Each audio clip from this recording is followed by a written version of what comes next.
Standards of Professional Conduct. Part 6. These rules are made under Section 49.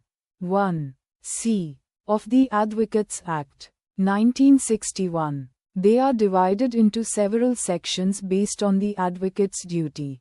A. Duty to the court. Rules 1 to 10. Dignity and self-respect. An advocate must act with dignity during the presentation of a case.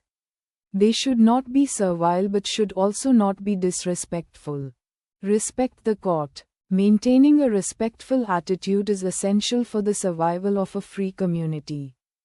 No private communication. An advocate must not try to influence a judge's decision through private communication or improper means, bribes, threats. Refuse to represent. An advocate must refuse to represent a client who persists in using unfair or improper means. Dress code. Advocates must appear only in the prescribed dress, black robe and white band, and ensure their appearance is presentable. Duty to the client. Rules 11 to 33. Bound to accept briefs. An advocate should not refuse a case if the fee is consistent with their standing. Unless there are special circumstances. No withdrawal. Once a case is accepted, an advocate should not withdraw without sufficient cause and reasonable notice. Full disclosure. Before engagement, an advocate must disclose any interest they have in the controversy. Fearless defense. It is the duty of an advocate to fearlessly uphold the client's interest by all fair and honorable means, regardless of personal opinion about the client's guilt. Confidentiality.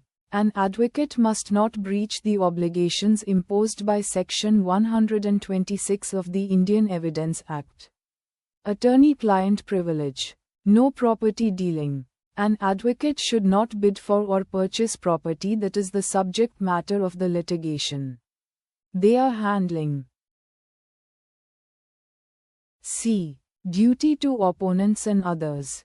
Rules 34 to 35. No direct communication. An advocate should not communicate with a party represented by another advocate except through that advocate. Fairness. They must carry out all legitimate promises made to the opposing party. D. Duty to the profession. Rules 36 to 40. No solicitation. Rule 36. An advocate shall not solicit work or advertise. This includes large signboards, circulars, or inspiring newspaper comments about their cases. No unauthorized practice. An advocate shall not allow their name to be used by an unauthorized person to practice law. Disciplinary proceedings. Part 7. This part describes the procedure followed by the disciplinary committees established under Section 9 of the Advocates Act. A. Procedure. Chapter 1. Reference. When a complaint is received, the State Bar Council, SBC, refers it to its disciplinary committee. In camera proceedings, unlike regular courts, these proceedings are held in camera. Private. To protect the reputation of the advocate until proven guilty. Notice. Notice is given to the advocate concerned in the Advocate General for SBC cases, or the Attorney General for BCI cases. Evidence. The committee has the powers of a civil court. It can summon witnesses, require documents, and receive evidence on affidavits. The order. The committee can dismiss the complaint, reprimand the advocate, suspend them, or remove them from the roll. B. Appeals. Chapter 2. Appeal to BCI.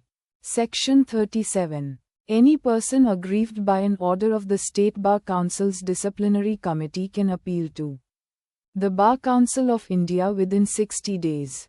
Appeal to Supreme Court. Section 38. A final appeal against the BCI's order lies with the Supreme Court within 60 days. Rule 36.